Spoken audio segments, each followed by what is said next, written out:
Yeah, evening, Mike. I mean, not all that much to report today, other than that talks are expected to continue this week with the likes of Ole Gunnar Solskjaer and Michael Carrick. But I think the big development we learned today was, well, what form would those talks be? Would it be a reunion of the coaching team we saw under Solskjaer's first term at the club when he was manager, with Michael Carrick as his assistant? But what we've learned today is that is looking increasingly unlikely, because actually the club see them both as potentially their interim head coach. Michael Carrick this time not maybe as an assistant, but as a potential to be interim head coach of Manchester United. Ruud van Nistelrooy is another name that is also an option that the club could look to explore. The hierarchy at the club don't really need to have in-depth talks with him, though, because they know what he was capable of before they appointed Ruben Amorim in that gap between Erik ten Hag and the former head coach of Manchester United. So very interesting. They're very happy, though, with Darren Fletcher for now. He'll take charge ahead of the FA Cup tie at Brighton at Old Trafford on Sunday. And I have to say, they've been really pleased with how he's taken to the job so far. But for now, Mike, not all that much to report, other than Manchester United want this done ahead of the Manchester derby next weekend. Yes, I was going to say, this can't drag on, Dan. Is it going to get sorted quickly? Look, it's a really important appointment, though, Mike. Although it's an interim head coach appointment, and look, it might not be the one that leads them into the next few years. Who knows? But there's so much football left to play, and there are two huge games after the FA Cup tie against Manchester City, against Arsenal. And I've been at Old Trafford countless times, Mike, in the last month or so, talking about how close United have been to a potential Champions League place. They've not been able to take those opportunities, and now you look at the league table, it's been cramped so much. They're actually 3 points away from 12th as well. So they need to get this appointment right. That's why they're taking their time to get the right person in. And look, I know a lot of people might say that they're looking at nostalgia with these former Manchester United players, but they want someone who can make an immediate impact, who understands the club as well, and also understands these players, which the three names I've mentioned all tick those three boxes. So look, it's a huge appointment, and United are looking to make sure they get the right man in. But Dan, with all this focus on the managerial situation, is that going to impact any potential transfer business this month?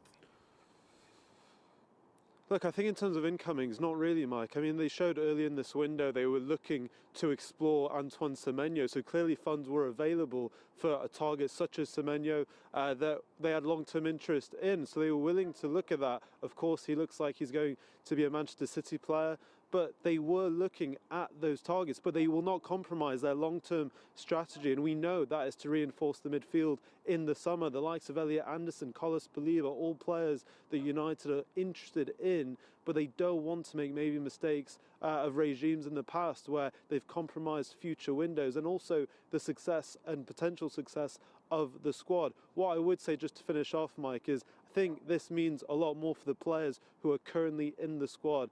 A change in manager, we know for a fact, and I let the guys talk about it in the studio, but I think now not just a change in manager, change of head coach, but also the formation gives a whole bunch of players, the likes of Manuel Ugarte, Kobe Mainoo, a fresh perspective on this season, and the whole squad essentially now playing with natural wingers gives the whole squad a new start to the season, and with half of it left, who knows what the squad could reach by the end.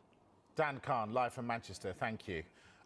I want to just pick up on what Dan said there. I'm interested in these players who have been frozen out or not got much game time under the old head coach, Ruben Amorim.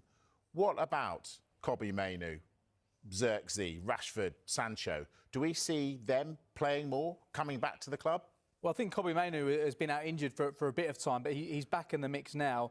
And it's fair to say, I don't think that Ruben Amorim didn't rate him, but he just didn't see him having the physical ability to play in the position that which he wanted him to play in, and he saw him as Bruno Fernandes's deputy. Well, of course, Bruno Fernandes, when he's fit, plays pretty much every minute, which meant that Kobe Mainoo played 221 Premier League minutes so far this season under Amorim, no single Premier League start. So you do think this gives him a fresh opportunity, you think, especially if United do move away from that formation they were playing under Amorim and they play more of a 4-4-2, and you'd think perhaps there would be more opportunities for Kobe Mainoo, and it means that his patience has paid off in a way, because you think with a new manager coming in, whether it be an interim or a full-time manager, he may get opportunities. One thing I will say, a lot of people spoke about Kobe Mainoo. When he's featured for Manchester United this season, he's not put forward a compelling case for him to play more football. He's not been in form this season, as we saw when he broke onto the scene a couple of years ago. As for Joshua Zirkzee, I'm still not sure they know quite what to do with him. Is he a striker? Is he a number 10? Either way, he's not going to be first choice at number 10 with Bruno Fernandes back fit, Mason Mount as well. And Benjamin Sesko clearly is the man they see leading the line for Manchester United. Also, I don't think they'll be letting any player leave this January unless they got significant money for them, because we've seen the injuries that United have suffered so far this season. That game against Leeds, they were missing 8 first-team players. Things have improved slightly when it comes to injuries, but for Joshua Zirkzee and Kobbie Mainoo, they do definitely have opportunities now. Real quick, Rashford, Sancho, coming back?